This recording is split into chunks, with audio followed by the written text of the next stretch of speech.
Mitchell got up well, but here's McGee for Wimbledon, getting there in front of Wise, then giving it away to Clark. Mitchell chasing here and tries to get in behind Blackwell and did well.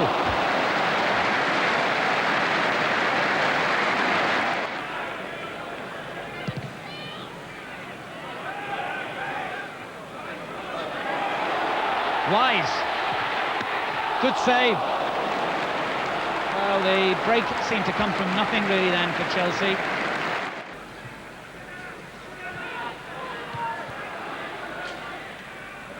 And Cundy goes over the advertising hoarding with a little bit of help from John Fashanu, a handshake to help him back, and he can afford to smile about it. The crowd didn't enjoy it quite so much. The clash of two heavyweights.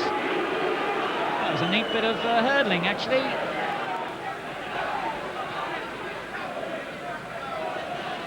Barton. Fashanu.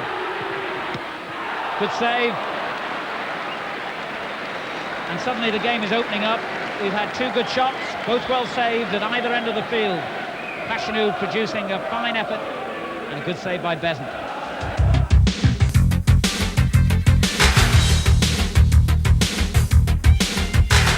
Only two other games in Division 1 this week and even fewer goals. The Forest manager Brian Clough is still a legend in Sunderland after his time at Roker Park as a player in the early 60s.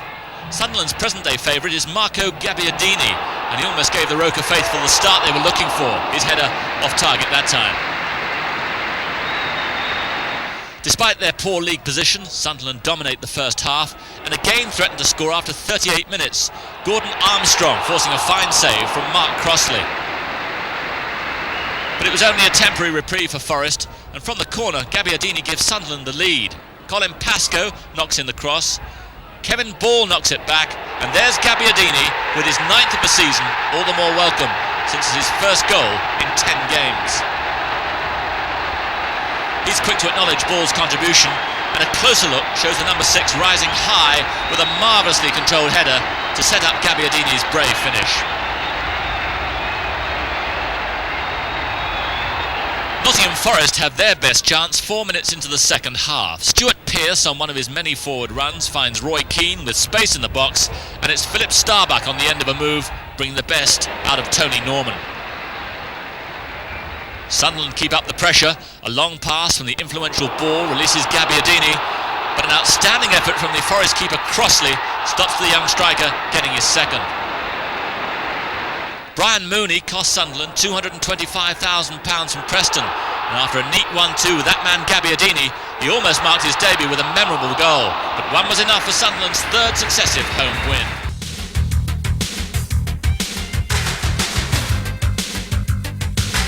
Crystal Palace were the only side in the top three with a league fixture this weekend, giving them the chance to close the gap on Liverpool and Arsenal. But QPR's Les Ferdinand should have put them behind after a quarter of an hour. Ferdinand fighting for his place as Roy Wegerle looks set to return next week. Palace were quoted last week at 33-1 to win the title, despite being just 6 points off the top, but they continue to confound their critics. Midway through the first half, John Salako's cross is met by Phil Barber, but Jan Stejskel's reflexes are good enough to keep the scores level. It's not often that the referee brings a cheer from both sets of fans, but Brian Hill of Kettering shows that it can be done. Even the players enjoyed his unconventional header, and with his pride just about intact, he was soon ready to continue. Ian Wright, who last week at Wembley won his first full England cap against Cameroon, threatened to snatch all 3 points for Palace. He controls Barber's cross immaculately, and his snapshot draws another fine save from Stejskel. After a shaky start to the season, the Czech international keeper who cost QPR £600,000 from Sparta Prague is really finding his form. Wonderful control and superb instinct save. Nigel Martin in the Palace goal is no slouch either.